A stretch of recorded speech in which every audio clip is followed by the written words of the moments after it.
Hello everyone, and welcome back to Victoria 3. We are continuing our game as Imperial Austria here, so again, checking on our colonies. We have significant growth going on in colonies all throughout Africa.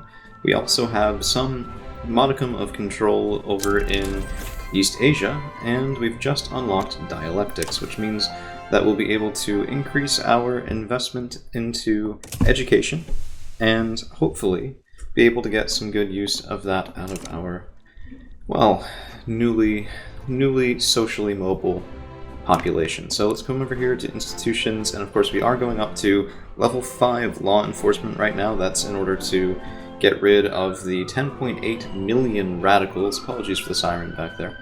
The 10.8 million radicals currently in our nation. Now, a lot of this is because we are still a very discriminatory state. We do not have multiculturalism enacted, and we will need to move in that direction to solve the matter of Hungary. Another significant portion is because of our high taxes. So of course we have taxation very high. We have also consumption taxes on services. But the reason I'm trying to do this is to expand our industrial base, to bring up people's quality of life, which has been dropping a little bit lately as we did get into a big knockdown, drag-out war. And I don't know, I mean, it's sort of difficult to navigate that early game as well, because you can be friendly and nice to everybody and not ever build anything, and not build up your production and economy, and people will probably love you until all of a sudden they don't, because all of a sudden you're going to end up backwards and not able to produce enough for your market. So, in addition, we have, we have had a significant increase in our population with the inclusion of Brandenburg, containing 1.66 million pops, and also Silesia, which has 2.36 million. Now, this is going down a little bit. It looks like some migration's happening that's not outside of Austria proper, it's just out of this state into other states. And, well, I really am not sure how I feel about that right now. I'm pretty sure I don't really care that much. But we are going to have to build a couple more government centers, well, government administration centers, as our bureaucracy is being absolutely chewed through, and it's still not enough to slow the rising tide of radicals, so I'm a little concerned. We could take a look at laws, and let's see, we need to get rid of national supremacy. But right now, anything else that we tried would radicalize the aristocracy, the church, and the petit bourgeois, which means that we would certainly face civil war, and probably one that we would lose. The diplomatic situation is becoming a bit more challenging, as we have lost our alliance with France over repeated aggression against Prussia. So they, of course, did not honor our alliance, and that really royally pissed me off. But they've also seemed to have gotten rid of our trade agreement. Now, this could be a good thing, as we do still have mercantilism, which means we could reasonably... just a moment. We could reasonably export things to them at a pretty good markup and get, state funds for doing so. It looks like iron and steel maybe aren't the best exports. Lead also is just low amounts. Maybe fertilizers? Ooh. You get a lot from the Russian market for this. And yeah, let's do that. So I've been trying to get closer trade ties with Russia, in addition to preventing them from attacking us, hopefully. Hopefully it also will make it so that when we eventually attack them, if we do that, wink wink nudge nudge, we might be able to really make that war decisive, because we're going to yank their manufacturing base out from underneath them when all of those trade agreements get overturned. So we do need another rail in Tyrol, but otherwise our market access is looking pretty good, and honestly the economy could be worse. If you take a look at what's draining it, government wages is pretty high, we have a lot of administration centers.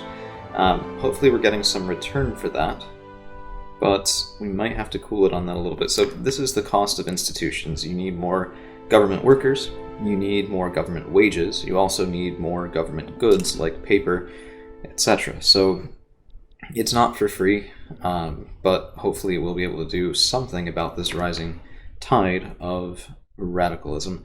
In addition, of course, the police force will decrease the penalties from turmoil, which is nice because, well, most of our states are in turmoil. The only way to get rid of that is to decrease radicals and increase loyalists, so I don't know. Hopefully we'll be able to mitigate the impact of that. If we take a look, for example, at Austria, and, okay, Austria is not in turmoil, but it's one of the few. Okay. 29.26% turmoil, which leads to negative 20% migration attraction and lots of tax waste. So we're directly cutting both of those things by improving our police force. So there is a diplomatic play in Indonesia. Looks like the French are on the move. And who are they going against? I don't recognize that. Okay. Oh yeah, so this is the consequence of the migration attraction debuff. We're actually having people move out and into Australia, which will negatively impact our population growth and therefore our ability to put people into factories, employ people, and keep everything sort of cohesive. So in terms of long-term goals, if we take a look at forming Germany, we need what, 9 more states to do that? And I think we could reasonably take them in large part from Prussia. I mean, there's 4 for the taking right here. That would solidify our eastern border with Russia. Let's take a look. That would be pretty nice. It would also really destroy the last bastions of Prussian resistance. In addition, we could take probably Bavaria, Saxony, and maybe Mecklenburg. Mecklenburg-Strelitz and Mecklenburg being split is annoying because we'd have to do 2 wars for the single state. But that at least is some sort of guiding path forward in order to allow us to form Prussia. So, well, not Prussia, Germany. We would also need pan-nationalism, I think, which we don't have, so we have nationalism. Will we need pan-nationalism? Let's take a look. Form Germany. No, actually, we just would need nationalism. Interesting. So we could, in theory, form it as soon as we take everything, but that doesn't mean we should do more wars right now. If we take a look, not declared interests, I want the country browser. Our infamy is 78.5. This is going to make people really not want to be our friends. It also means that we can't launch too many more wars, or we're going to be having a lot of problems with potential coalitions. Never exactly a good thing. In the meantime, however, let's see if we can bring down some of the cost of construction goods as well as just military and government goods as well. It looks like iron, per usual, is going to be a steep price. Ooh, egalitarianism. Nice, don't care. So if we take a look at our markets, I want to see...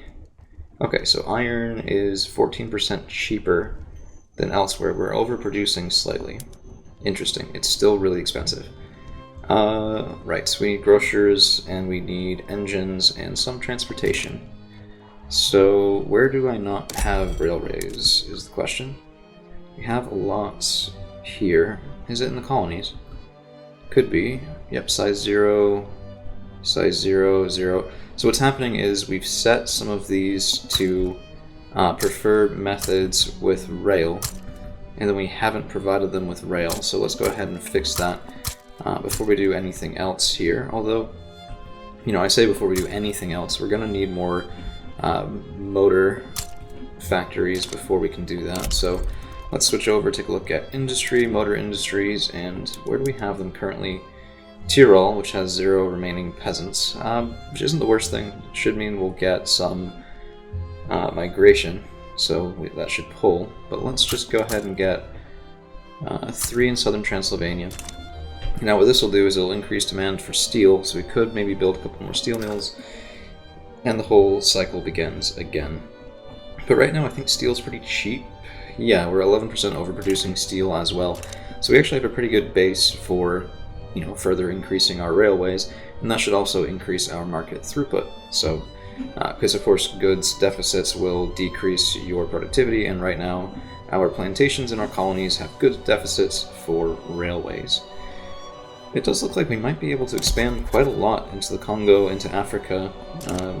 I'm actually cautiously optimistic about this. I don't like how Denmark has bracketed us here, and on the other side as well. We might end up fighting them about it, but you know, that would be a pretty easy fight unless one of the other major powers joins in. Croatian... So we're losing more people again. This is the problem with radicalism. It's causing so much turmoil that we're actively fighting migrations in order to have some modicum of population growth. We also have no health system. I wanted charity hospitals, but I don't think we can do it. Let's go ahead and get private health insurance. And yes, we're still running out of bureaucracy. So trying to do quite a lot at once here. We have gotten to police 4. Huh. I'm hoping that'll decrease this somewhat. Okay, some small gain in loyalists, but we're going to need another government administration center as well, and unfortunately that is top priority. So let's go ahead and get another one in Austria, and we'll sort of balance out the railways and the government administration that way. So, you know, it's not ideal, but it is better than nothing for right now. And yeah, so no Italian unification so far, which is okay with me. Although if they were unified, it would make them a, you know, just one and done sort of target. But 80 battalions for Sicily, it's not bad, honestly. 261 for France, 285 for Russia, 225 for Britain. Yeah, I mean, our armies are large and reasonably effective. So I didn't really remember this the other day, but Prussia starts off with the better technologies that we made sure to research before we got into war with them. So we would have been, and that's part of why it was such a tough nut to crack. Of course, that does mean general staff and shell gun. So that was able to increase our combat effectiveness. We are getting rifling from passive gain. Cool. I mean, I won't argue with that. But that'll make us even more of a potent fighting force. And I'm liking this economy. We should probably decrease taxes at some point. Let's take a look. 3.21 million in gold reserves. Yes, let's drop down to high taxes. Although we could have gotten rid of the tax on services. The reason I'm leaving the services tax but decreasing the standard one is because the standard one affects everybody. But, well, does it? Do we have that law? Per capita taxation disproportionately taxes the poor. Yeah, okay, so our taxes are taxing the poor in our nation more than anybody else. Services, however, are usually paid for by the rich. So that's a smaller proportion of our population. It means a smaller number of admittedly more powerful radicals. Well, at least that's the hope, but this is still going up. So who the hell knows? I'm trying my best. Inefficient agriculture, and let's drop loyalty there. I hate those events, but I think that's the best we can do at the moment. Very well. This will all be done pretty soon. Our economy is, well, it was going gangbusters, but now it's kind of steadied off. Let's take a look at how that compares. We're ahead of everyone but Great Britain, France, and Great Qing, even passing the East India Company, which of course did take a big hit when they became free from Great Britain's influence, and therefore markets. So if we take a look right now, they are their own. Well, hold on, why is this not showing me markets? Clear locked. Come on. There we are. Austrian market, British market, French market, Persian, East Indian Company market. So they lost access to probably a lot of processed goods that they were otherwise getting from Great Britain over in India. So this should have hopefully hurt both France and Great Britain quite a bit. Other long-term goals for the country will be that we need to fix our naval situation. We have just 10 ships, which is far too few. Ooh, Jack the Rippers. Dag nabbit, plus 20% increase of radicals for 19 years. Damn. I think that has to do with police force investment, by the way, but I'm not entirely sure what triggers that event, so it could be anything. If we resolve it well, we'll be in a good spot, but if we don't, things will get a little bit tough for a little while. Let's go up to crystal glass for glassworks. We could go... Ooh, I don't know. Glass is pretty cheap. Let's see. That would probably be fine. It does get us a little bit of net income, which is nice. We might have to take a look at that later on if we're starting to run out of glassware, though. University... Scholastic... Ooh, yeah, let's go to philosophy department. And that actually does complete an objective as well. Thesis, antithesis, synthesis. Should get us better research for a little while. That's pretty nice. 100.8 is pretty competitive. Alright, so... so that is all we've got for you guys today. Thank you all for hanging around, and we'll see you again real soon.